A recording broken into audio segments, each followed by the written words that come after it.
Hi, Jonathan. What floodings and warnings have you currently got in place at the moment?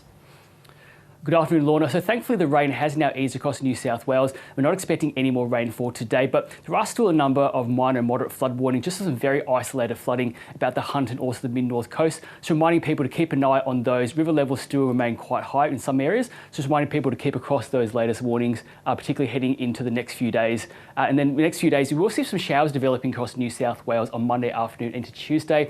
Nowhere near the totals that we saw over the last week, but we could see some pooling of water, especially given everything is so sodden and saturated. Yeah, sodden and saturated is right, Jonathan. What sort of levels, what sort of millimetres were being recorded in some of these worst places?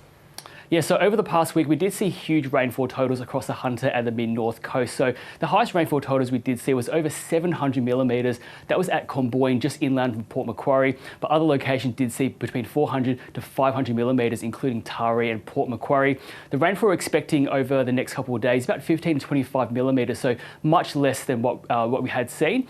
But the other risk for New South Wales will be very strong winds coming through on Monday and Tuesday. That could cause some trees to topple and hamper some of those flood recovery efforts. All right, where are you talking about the winds being strong? What sort of areas?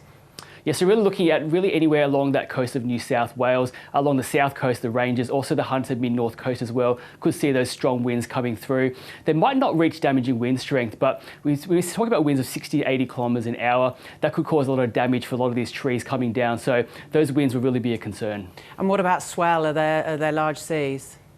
Yeah, so there will be large swell across the New South Wales coast, and the sort of danger is that these could coincide with the high tides coming through over the next few days. So we could see some coastal inundation of low-lying areas, but the real risk of coastal hazards will very much be across South Australia and also into southern parts of Victoria. We have huge waves coming through between 8 to 10 metres offshore, and that could lead to coastal erosion. And that does include for some of the beaches around Adelaide as well from tomorrow. So very large waves coming through, coinciding with the high tide. So just to clarify, today will remain dry for these badly flood-affected areas, but then Monday, Tuesday might be some more rain?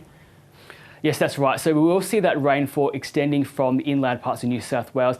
Later tomorrow, then to Tuesday, that's as a very strong cold front moves up from the south. So we'll start to see those winds really intensifying across South Australia, Victoria tomorrow.